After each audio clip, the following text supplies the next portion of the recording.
And there's guys like Burke who said the math just doesn't work, and I agreed with him. The math didn't work, but really, I think the big thing with the signings that they made is it for me. It isn't how much they paid these guys, David. It's that they all offered the same qualities.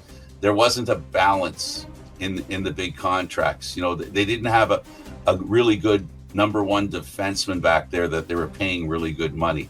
I know they paid, they eventually paid Riley good money, but not a young stud of a defenseman. They had Nylander, Matthews, and Marner. They're not any different. They're offensive threats. They're scorers. They're great puck handlers. But that's what they are, and there's more to playing hockey than that. And that's really the mistake I think that Dubas made, and that's the mistake, is that he didn't have a contrast in his lineup. Yeah, of course, exactly right. And look, I mean, it's become apparent now where the changes have been made on the blue line in a lot of areas.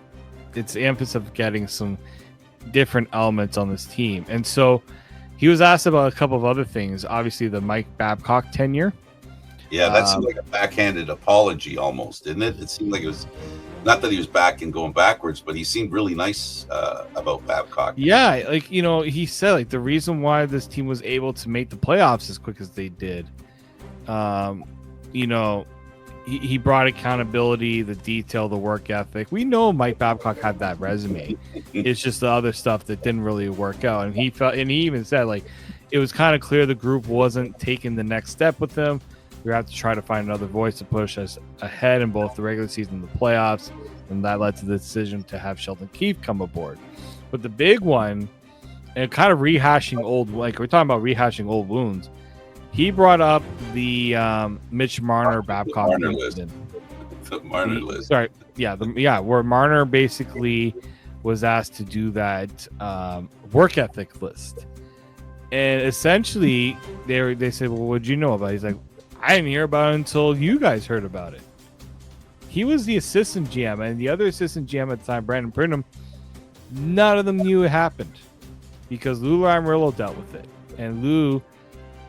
Basically, I mean, credit to Lou Lamoriello for being able to keep it quiet for that long, because it wasn't until after Lou was gone and Kyle Dubas was the GM that this all came out. And I think the Toronto Sun were the ones that reported it. Like Lou Lamoriello, we know he has a way of handling things. And kind of speaks to that, but I was a little surprised that Lou kept it from his assistants. Are you? No. Lou Lamoriello is the definition of holding things close to his vest. He's the definition of that. I'm not surprised. I'm surprised the media horde being what it is in Toronto, that it didn't slip through. Never mind, somewhere between Marner, Babcock, and Lamoriello. Like once it got to Lamoriello, it died because nothing's gonna come out after that. No, for sure. We're gonna talk about kind of bringing it into this conversation because there's a cautionary tale, I think, in all of this. There's a couple of things that he did talk about that I wanted to bring up with you, especially when it comes to how this team improves, what the team uses in terms of assets to improve, but also the idea of pressure on the players. Kyle Dubas did bring this up when they talked about it, so I want to get your thoughts. And we'll discuss that next here on the Locked On Leafs podcast, part of the Locked On Podcast Network, your team every day.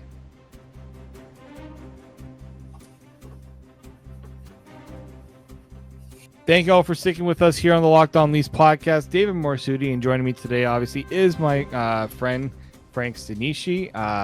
Frank's stepping in with Mike's not able to make it. So we're just discussing the Kyle Dubas situation, obviously, and what he had to say about his time in Toronto. And he brought up kind of 2 points.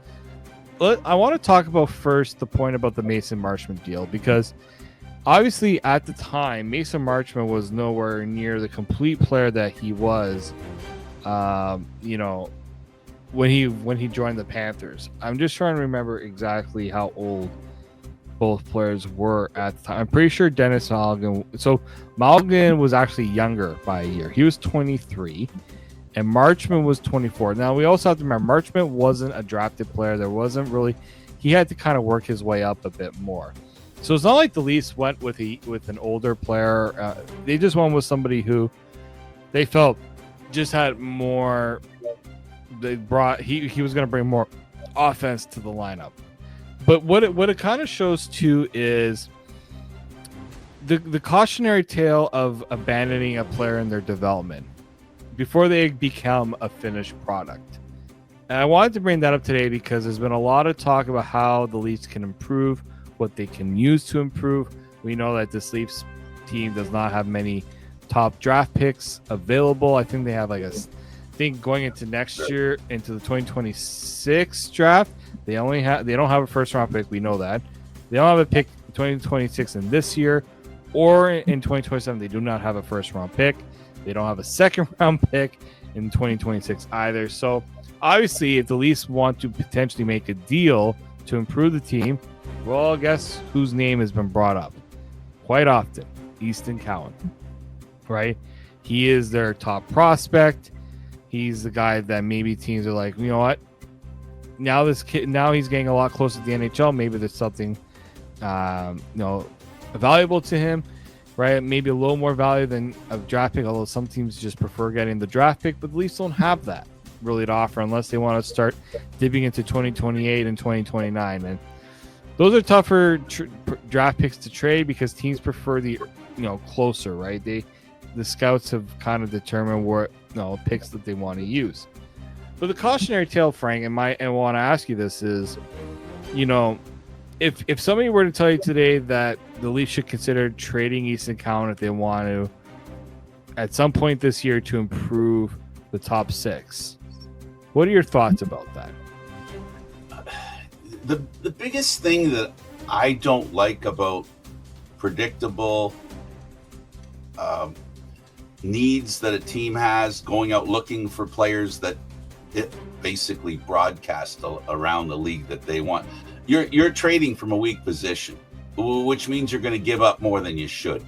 And we've seen that happen over and over again. I would say if there was a deal, but it should be one that it really has to benefit the Leafs, not only in the short term, it has to benefit them in the long term, because a lot of the short term improvements they made on their team in the past 3-4 years have evaporated. There's nothing, they've got nothing for that. Not only do they not have the draft picks, they don't have the players that they gave that stuff up for. That's the danger. So when you ask me whether they should do it or not, you want to talk about a cautionary tale? That's as cautionary as it gets. Yeah. Like here, I think what the cautionary tool that I've always had the issue with, and this is especially in the Kyle Dubas era, I have no problem making trades and trying to get players that are going to help you be competitive.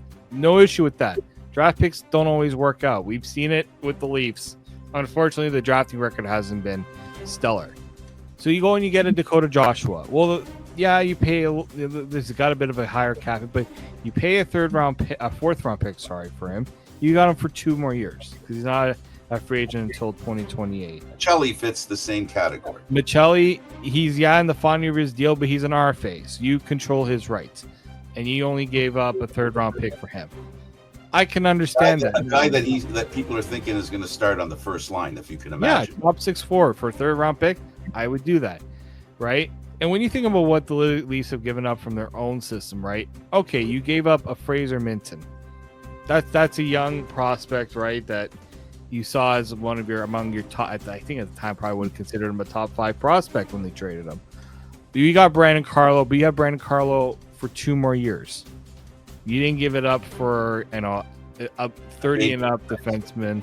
A big, good defenseman. Yep, 28 years old, manageable cap hit because you also got some retention on it as well, right? I'll look at the Nikita Grabenkin one. Well, you got Scott Laughton for next year after this. 30 years old, a little bit on the older side. I mean, 30 is, in my opinion, is not old, but for some people that's old. But you didn't give up. You gave up the 1st round pick. I think was more valuable than the Grabenkin, just because of the type of player he was, right? Absolutely. this is where, like, because of too often that we have seen this Leafs team move. You know, I think of like the Trevor Moores, the Carl Grunstrom, the Sean Durzies, like guys who are obviously filled out more of a role, but they went and they got those deals. I didn't really hate too much because, okay, maybe the Jack Campbell one, it started okay, then it didn't. The Jake Muzzin one, that worked out pretty okay. Like, those were the deals I was okay with. I just wasn't okay with the first round pick for Nick Foligno, right? First round pick for Ryan O'Reilly without him being signed, right? It was those ones that I think hurt this team. And that's why when I'm looking at the Easton Cowan one, that scenario, I'm not trading Easton Cowan for a rental. Like, if somebody were to tell me putting up that deal, I would say no way, only if there's a deal with the player that's either signed or is going to sign, right? Like, you can't leave it up to chance that you're going to trade for a player and maybe he decides to stick around. Well, sometimes we find out that doesn't necessarily happen. We thought maybe the Leafs could get Ryan O'Reilly signed. Well, no, he never really wanted to stay in Toronto. Maybe that would have changed with if Craig Berube was in the fold. Maybe that would have changed a little bit, but I doubt that. Honestly, I doubt that. So that